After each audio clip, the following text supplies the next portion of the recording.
Hello and welcome back. Tonight we are going to talk about war, but not a war of nations or of armies. We are going to talk about the quiet, often exhausting wars we wage within ourselves. The daily battle against procrastination, the long siege against a persistent anxiety, the sudden guerrilla attacks from our own inner critic, the recurring conflict with the habit we wish to change. We often approach these struggles like weary soldiers, throwing all of our willpower at the problem, fighting with brute force until we are too tired to continue, only to see the same adversary return the next day. Have you ever felt drained by this internal conflict? Have you ever wished for a wiser way to face these challenges? A way that leads not to exhaustion, but to a quiet, lasting victory. If you have, then this journey tonight is for you. We will turn to one of history's greatest strategists, Sun Tzu, and learn to apply the timeless wisdom of the art of war, not to external enemies, but to the campaigns within our own minds. This is a journey to learn how to win the most important battles of your life, often without ever having to fight. Before we survey our inner landscape, please take a moment to like and subscribe. But only if you genuinely enjoy these videos and find value in these explorations. And do share in the comments, where does this idea resonate with you in your own life? It's incredibly insightful to hear the perspectives from all walks of life. Now, let us proceed. I invite you to lay down your weapons, the weapons of self-criticism, of brute force, of frustration. For tonight, you are not the soldier. You are the wise and compassionate general. Let us ascend to a high hill in your own mind, and from this place of calm, let us learn the art of inner peace.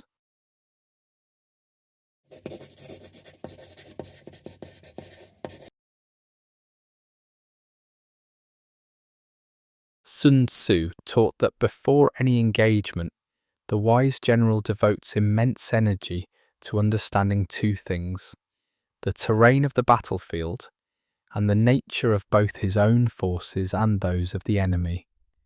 The battle is often won or lost before it is ever fought, based entirely on this deep knowledge. Let us apply this to your own inner world. Your mind is the battlefield. What is its terrain? Think of your anxiety. Where are the mountains where it feels impossibly high? Where are the narrow passes, the specific triggers that are difficult to navigate? Where are the open fields where you feel most at ease? Think about the climate.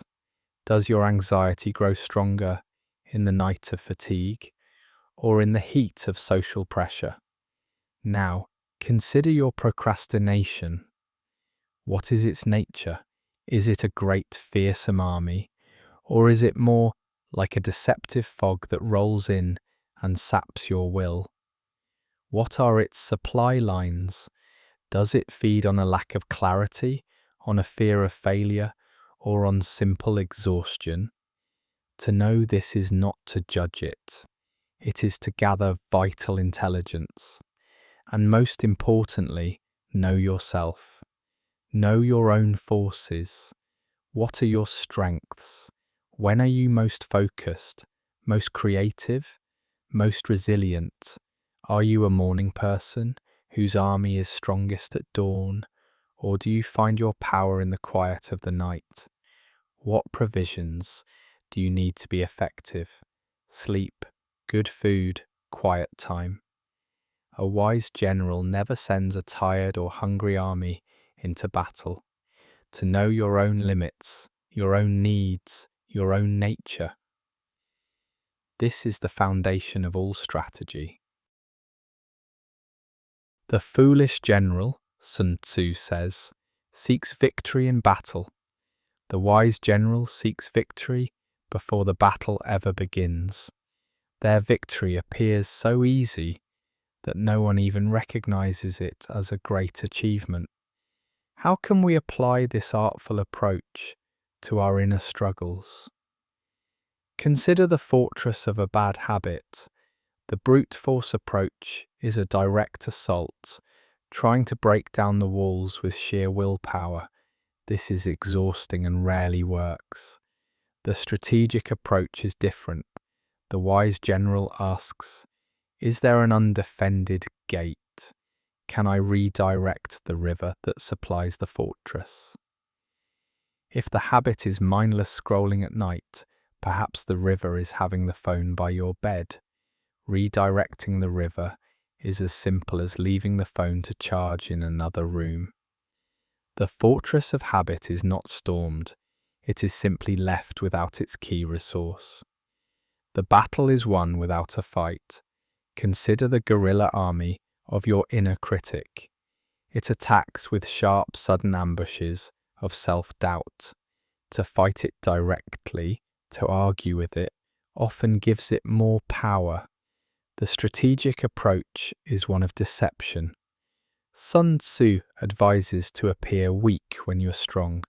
When facing a daunting task, you can deceive your inner critic by saying, I will just work for 5 minutes, or I will just write 1 sentence.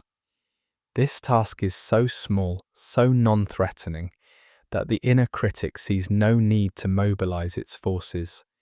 And yet in those 5 minutes, you have already begun. You have bypassed the entire conflict. This is the essence of strategy. It is not about being stronger. It is about being wiser. It is about changing the conditions of the engagement so that victory becomes the path of least resistance. But here, we must face a profound and challenging question. Sun Tzu wrote about defeating an external enemy. When we apply this to ourselves, who exactly is the enemy? This is the great pitfall of inner warfare. If you declare that your anxiety is your enemy, that your procrastination is your enemy, that your sadness is your enemy, then you have declared war on a part of yourself. And in a civil war, the battlefield is always your own soul. The country is always laid to waste. A victory won through self-hatred, through treating a part of yourself as a contemptible foe to be annihilated, is not a true victory. It is a deeper form of self-alienation. The anxiety you defeat through sheer aggression will simply return as a different kind of illness. The procrastination you crush with shame will re-emerge as burnout. Perhaps the greatest wisdom we can learn from Sun Tzu is to recognize that the ultimate strategy is to transform the enemy into an ally, to understand that your anxiety is not an invading army. It is a misguided scout trying desperately to warn you of a perceived danger. Your procrastination is not a lazy traitor. It is often a frightened villager, terrified of the battle ahead. The true goal is not to conquer yourself. It is to lead yourself. The true aim is not a victory of one part of you over another. It is the integration and peace of the entire kingdom. So let us ascend that high hill once more and look upon our inner landscape with new eyes. You are the wise general, and a wise general loves their soldiers, even the frightened and misguided ones.